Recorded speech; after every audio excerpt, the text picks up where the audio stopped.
Zeke here, borntobefired.com. I'm a very fortunate man today to be at the Rocky Mountain Cigar Fest. And there's a group that I'm so pleased is here today, Cigar Rights of America, and I'm with Glen. Glen, nice to be here with you today. Good to be here, Zeke. Good to meet you. So tell us all about it. I'm a man you know loves the cigars, and we have people out there that don't love cigars, but they won't leave cigar smokers alone, including our politicians. Where do you want to start now? Well, that's what we're all about. The Zekes of America, which could be a group, is really what we're all about. Those that are passionate for great cigars, that love great cigars for most of their adult life, and now we're under the biggest threat that we ever have been in our existence. The cigar consumers, the retailers, the manufacturers of great premium handmade cigars. So in late 2008, the cigar industry came together and realized something very different had to be done. And that was right when the S-chip taxes came down from Congress. And it was the first time really that cigars were in the political crosshairs of Congress for new taxation. Well, that evolved into regulation. So the manufacturers of great cigars came together, created CRA as a grassroots organization to help to reinforce the industry politically. So since that time, now since the beginning of 2009, now we're pushing 5.5 years. We have members in all 50 states. We have retailers in all 50 states. A coalition of over 60 great premium handmade manufacturers that really never thought that they would be threatened the way they are right now by the federal government specifically. And has that been brought on because of Bill Clinton playing with his cigars in the wrong way? I'm afraid that has nothing to do with it. Or was that the right way? I'm afraid it has nothing to do with it. It does have to do with a lot of folks that want to take away our funds. They don't want us to be fired. They don't want you and I to have as good a time as we can possibly have. I call them those that just want to regulate fun. Because look at this festival. Over 1,000 people coming together for one great purpose, to enjoy a cigar and a drink together. That's all we want to do without government interference. And good conversation. That's all we want to do. We just want to be left alone. But now they've put out 241 pages of regulations on this industry that could decimate it. You and I are standing here, we're a few feet from Rocky Patel. Puts out amazing cigars. Our friends over here, Pete Johnson and my father and Ashton folks. My friend Brian Chinook's right behind this camera here talking to us, just came out with a series of cigars. These people just want to make great cigars, allow you and I to enjoy them in perfect peace. But now the federal government wants it so that every one of these manufacturers have to submit their blend to the federal government, to the FDA, for approval before they can go to market. They want to ban it so that right now you and I can walk over here together and ask a manufacturer for a cigar. Say, we just want to try your cigar. Literally in these regulations, they want to ban any form of free sample for a cigar. Free samples? Free sample of any kind. Any kind. So they come out with a new blend. Our friend Raphael Nodell comes out with this #2 cigar of the year. He walks into the cigar shop, he hands you one, he goes, I hope you like it, so that you'll buy a box of them or buy 2 or 3 of them. It drives the bureaucrats crazy that any of these guys can hand you and I a complimentary cigar to see if we like it before we want to make that kind of investment. Do you think those politicians want us to slice open those cigars so they can see if there's any money being passed to them in there? I think that could be a little piece of the puzzle. You know, I always thought politicians enjoyed cigars. We've got a wonderful group of congressional cigar smokers. They're absolutely passionate about great cigars. We've got legislation filed in Congress that would prevent the FDA from regulating cigars. Right now we have 162 members of the United States House of Representatives on that bill. Last year we had 221, a working majority of the House. We've got 16 members of the U.S. Senate. Some of them smoke, some of them don't, but they like freedom. And they've signed on to our legislation that would prevent the FDA from doing this. Do you think that they look at cigars as a gateway drug, that you're going to gradually go up to heroin or something? Well, it's close that you said that, because in these regulations they just put out, they really try to make the case that if you smoke this great premium handmade cigar today, you're going to want to smoke cigarettes the next day. I was in 3 cigar shops yesterday here in Greater Denver. Not once did I see somebody light up a cigarette after they had a great cigar in their mouth. But But if you read these regulations, that's exactly the type of case that they're trying to make, a gateway. And so it's great that you put it that way. You know, Glenn, I personally have indulged in enough cigars to probably support all South America in my life. And never have I smoked a cigarette. I haven't either. I don't want a cigarette. Never touched them. I just want my cigars. Exactly. And I want them when and where I want them. And you love it when new cigars come out, I bet. You say, I want to try that new cigar. That's fact. It comes out. We just had our industry trade show in Vegas.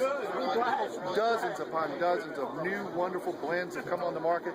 Can you imagine a time where we have to wait 4 years for a bureaucrat to approve a blend before it can ever go to market? Are you supposed to give them a free sample to try? Well, you know what? It's funny you bring that up. Yeah, you'd have to literally have to do that.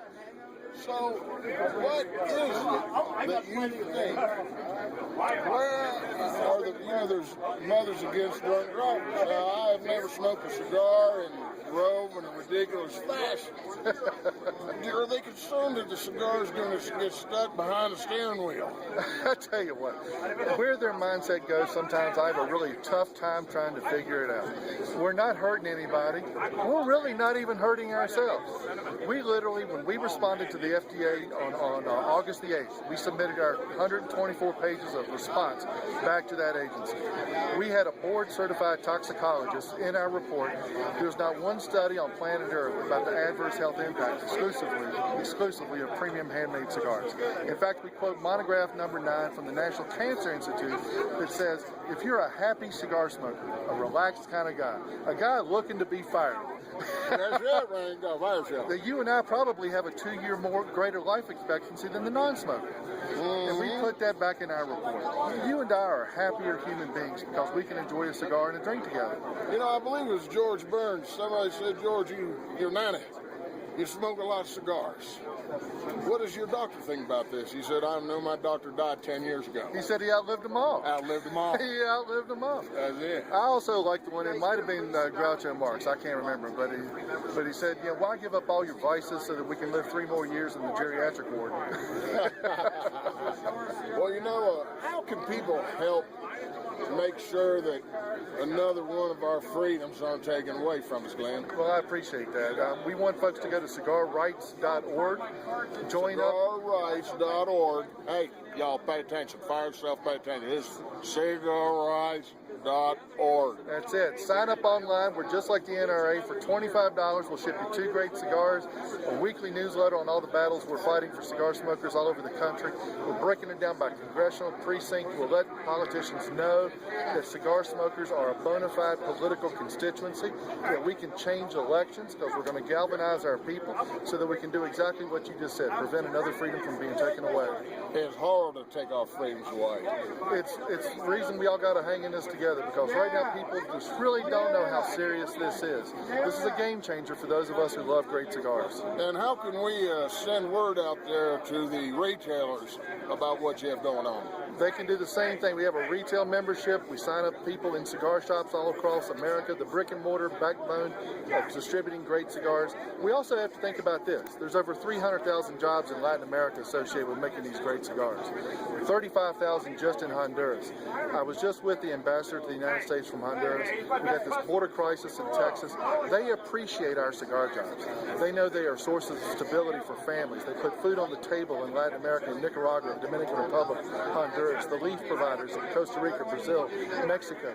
We are a viable part of the Latin American economy, and our members of Congress should appreciate that more themselves. And let me ask you something. Since we're getting those Latin Americans away from having to deal in cocaine, and they can instead be in the cigar business, well, Rocky Patel, our friend right behind you and me, is fond of saying when he comes up and talks to members in Congress, if you're not making cigars, you're selling drugs.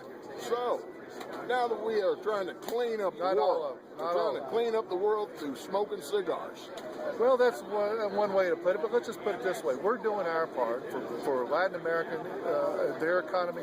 We're also over 50,000 jobs in the United States. From yeah, I was just going to ask you about America. That's right. Well, there's over 40 corporate headquarters between Fort Lauderdale and Miami, going up to Tampa, to the Fuente J.C. Newman facilities in Tampa, all the way over to Fort Lauderdale, where Alex Bradley is headquartered, go all the way down through Miami, where almost every great cigar maker's got a corporate headquarters.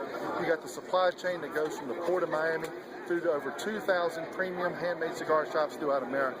Why should the United States Congress or any bureaucratic agency threaten their livelihood for the sake of more regulation? Hey, you know, speaking of those regulators, how many jobs does the cigar industry bring to those regulators? Because they're employed because they got to, you know, like dog everybody slows it up. Let's put it this way. If the FDA regulates the way they want to, it'll be over 10,000 applications just from cigars. They haven't even processed the 4,000 they've got in hand now from cigarettes and smokeless. We're going to dump 10,000 more from the cigar industry. They can't handle that. They can't handle that. Shoot, they can't handle a post office. Are you kidding me? You know, wake up, America. Well, there's over 400 jobs at the FDA chomping at the bit to take away our funds. Well, you know, I'm pleased that Born to be Fired can help get the word out. Thank you, sir. And, sir, I'd like to make this a repeated moment. Perhaps we can do some online chats later. Zeke, I would welcome the opportunity anytime. That's a beautiful thing. Glenn, thank you very much. Hey, all y'all, remember, cigarrights.org. Do it today. Love it. Save your freedom for doing what you want. And, hey, make it a family thing. When your son turns of age, when your daughter turns of age, kick back. Smoke a little bit of your freedom. Exactly. Hey, thank you, Glenn. Thank you, sir. Hey, y'all. Zeke here. That's it. It's a Born to be Fired moment here at Cigar Rights of America. Now, it's time to fire yourself and light one up. Zeke out, because we're all born to be fired.